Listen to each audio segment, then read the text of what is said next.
त्यांच्या एका इशाऱ्यासरशी मुंबई बंद व्हायची. त्यांच्या भाषणानं भल्या भल्यांची तारांबळ उडायची. तोच बाळासाहेबांचा आवाज पुन्हा एकदा महाराष्ट्राच्या राजकारणात घुमला. तंत्रज्ञानाच्या माध्यमातून बाळासाहेबांचा आवाज वापरून भाजप आणि एकनाथ शिंदेंवर प्रहार करण्यात आला. उद्धव ठाकरेंच्या या खेळीमुळे आगामी महापालिका निवडणुकीच्या तोंडावर एका नव्या सामन्याला सुरुवात होणार का, हा प्रश्न आहे. याचा आढावा घेणारा हा स्पेशल रिपोर्ट पाहूया. या गद्दारांनी जिवंतपणेही माझ्या पाठीवर वार केलेच, पण मृत्यूनंतरही घाव घालणे सुरूच आहे. अहो, हे भाजप आणि त्या नकली शिवसेनावाल्यांनी असे काय दिवे लावले की ज्यामुळे त्यांना अशी भरभरून मते पडली. जातीत पोट जातीत मारामाऱ्या लावून ते नाना फडणवीस मजा बघताय. एकेकाळी महाराष्ट्राचं राजकारण हादरवून सोडणारा हा आवाज कुणाचा आहे हे ओळखायला तुम्हाला अजिबात अडचण येणार नाही.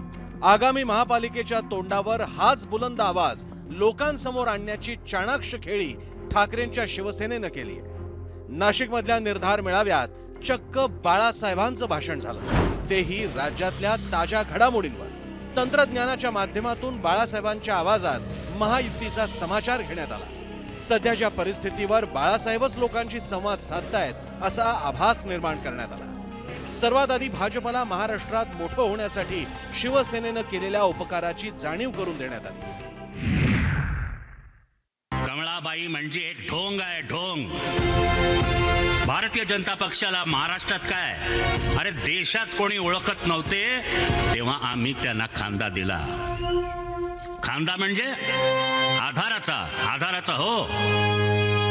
अरे महाराष्ट्रात त्यांना आम्हीच वाढवलं, पण आता त्यांना खांदा द्यायची वेळ आली आहे. 25 वर्षे आमचं एक नातं त्यांच्या बरोबर नक्कीच होतं. अर्थात हिंदुत्व म्हणून महाराष्ट्रात शिवसेनेमुळेच ते वाढले. बाळासाहेबांच्या आवाजानं देवेंद्र फडणवीसांना नाना फडणवीसांची उपमा दिली गेली. अरे हिंदूंमध्ये भांडणं लावली जात आहेत.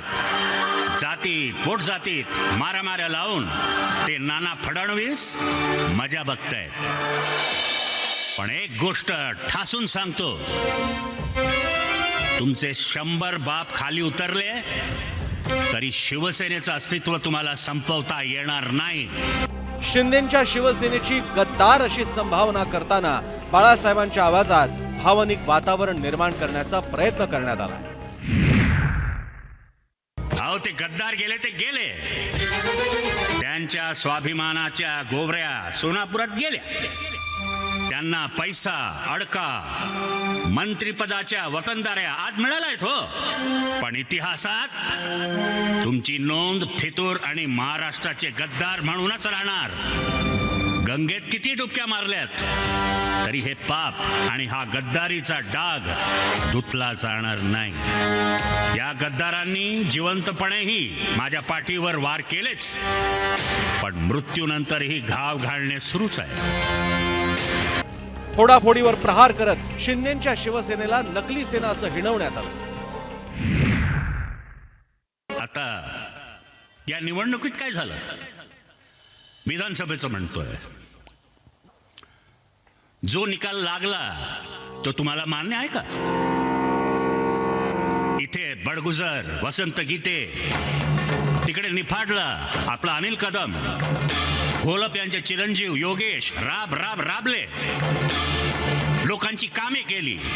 मालेगावात अद्वै हिरे, धुळ्यात अनिल गोटे हे मैदानात होते, पण निकाल उलटेच लागले. विधानसभेच्या निकालाचाही बाळासाहेबांच्या आवाजातून ठाकरी समाचार घेण्यात आला. आता या निवडणुकीत काय झालं, विधानसभेचं म्हणतोय.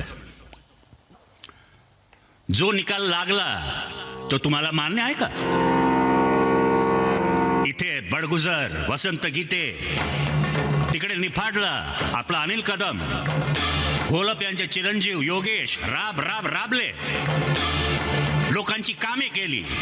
मालेगावात अद्वै हिरे, धुळ्यात अनिल गोटे हे मैदानात होते, पण निकाल उलटेच लागले.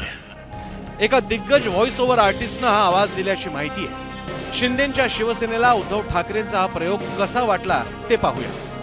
आज यांच्यावर एवढी वाईट वेळ येते की AI टेक्नॉलॉजीचा वापर करून बाळासाहेबांच्या मुखातून एकनाथ शिंदेंवरती टीका करण्यात्मक भाषण तुम्ही तयार करून घेता. अतिशय वाईट वेळ आलेले उद्धव ठाकरेंवर. वाईट वाटतं हे सर्व पाहून. मी उद्धव ठाकरे यांना जाहीर आवाहन करतो, आजच्या नाशिकच्या सभेचा, स्टेजवरच्या सभेचा आणि खालच्या मंडळींचा त्यांनी फोटो काढून ठेवावा. त्यांना ते सोडून जाणार आहेत ते दिवस मोजावे. हा शेवटचा फोटो कदाचित त्यांचा असेल.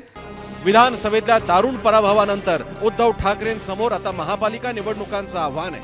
ठाकरेंच्या शिवसेनेचं वर्चस्व संपवत मुंबई काबीज करण्यासाठी भाजप आणि शिंदेंनी कंबर कसली. त्यासाठी राज ठाकरेंना सोबत घेण्याचीही खेळी खेळली जाते.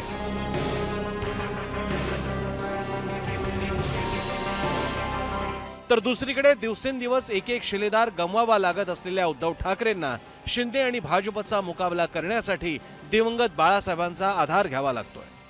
शिवसैनिकांना किंवा समर्थकांना अपील करेल असा मुद्दा शोधण्याच्या प्रयत्नात आहे. तर हा मुद्दा शोधत असताना त्यांना पुन्हा पुन्हा ठाकरे यांच्याचकडे जावं लागतं. त्यांना थांबवण्यासाठी त्या शिवसैनिकांमध्ये थोडंसं चैतन्य फुंकता येईल का असा प्रयत्न ह्या भाषणामधून करण्याचा प्रयत्न दिसतोय. हा पहिला मुद्दा.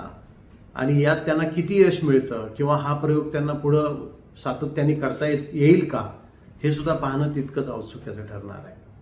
आणि हा प्रयोग किती यशस्वी ठरेल हे तर आगामी काळच सांगेल. बाळासाहेबांची तुफान क्रेज होती, तोच आवाज वापरून नव्या पिढीला आकर्षित करण्याचा हा प्रयत्न आहे का? बाळासाहेबांवर जीव ओवाळणाऱ्या जुन्या पिढीला भावनिक साथ घालण्याचा प्रयत्न आहे का? बाळासाहेबांच्या आवाजामुळे शिवसैनिकांमध्ये उद्धव ठाकरेंबद्दल अटॅचमेंट निर्माण होईल असं वाटतं का? बाळासाहेबांच्या आवाजामुळे बंडखोरांविरोधात शिवसैनिकांमध्ये चीड निर्माण होईल असं वाटतं का?